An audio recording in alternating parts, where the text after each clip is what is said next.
রাজধানী বনশ্রীতে শিক্ষার্থীর গলা কাটা মরদেহ উদ্ধারের ঘটনায় মামলা করেছে নিহতের পরিবার। শনিবার দুপুরের ওই ঘটনায় পরিবার বাদী হয়ে মামলা করেছে। তাদের সন্দেহ রেস্তোরাঁর কর্মচারী মিলন এই ঘটনাটি ঘটিয়েছে। পরিবারের অভিযোগ আমলে নিয়ে তদন্ত শুরু করেছে পুলিশ। বিস্তারিত সুমন তানভীরের প্রতিবেদনে।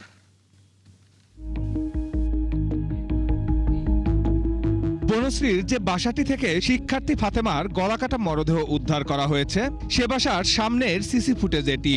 ঘটনার ঠিক আধা ঘন্টা আগে বাসাটির সামনে ঘোরাফেরা করতে দেখা যায় কালো পোশাক পরিহিত এক যুবককে।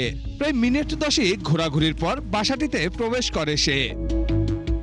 নিহত ফাতেমা এ সময় বাসায় একা ছিলেন।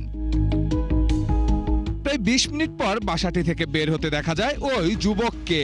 সন্দেহজনক আরেকজন নারীকেও দেখা যায় সিসি ফুটেজে।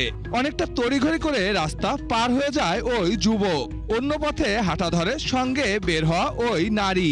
মেয়েটির পরিচয় না মিললেও ফুটেজ দেখে যুবকটির পরিচয় শনাক্ত করেছে নিহতের আত্মীয়রা।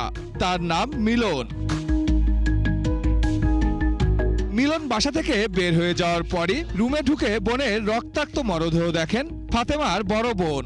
3টা যে বেডরুম সবগুলোই ওয়ার্ড্রপ খোলা ছিল, ভাঙা ছিল। আমার ওয়ার্ড্রপ ভাঙা ছিল, ভাইয়েরটাও ছিল, আমার আম্মারটাও ছিল। সব ভেঙে নিয়ে গেছে আর কি। ভেঙে স্বর্ণ যে চেন, আমার আম্মার যে বালা, মানে 5 ভরি স্বর্ণ সব কিছু মিলিয়ে নিয়ে তারপরে বাক্স, যে জুয়েলারি যে বাক্সগুলো, ওগুলো ফ্রিজের উপরে রেখে গেছে। মানে ড্রয়ারটা যে খুলছে গোল্ডের, মানে রক্তাক্ত ইয়াটা ছিল, রক্ত ছিল।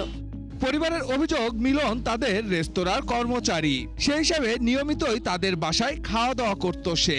গভীর রাতে খেতে আসতে নিষেধ করাতেই মিলনের ভেতর ক্ষোভ সৃষ্টি হয়েছে।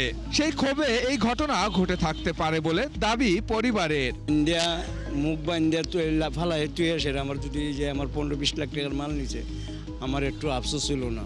আমি সাংবাদিক রোগ হইলাম না, কিন্তু আমার মেয়েটারা যে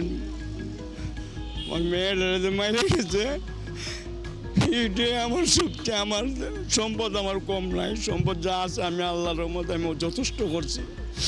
কিন্তু এই কাজটা করছিল, টাকার লোভও করছিল। আমার মেয়েটারে জীবিত তুই যেতে, টাকা পয়সা করে শূন্য অলঙ্কার সব নিয়ে যেতে, তো আমি একটু কাউরে আমি ভুনাইলাম না।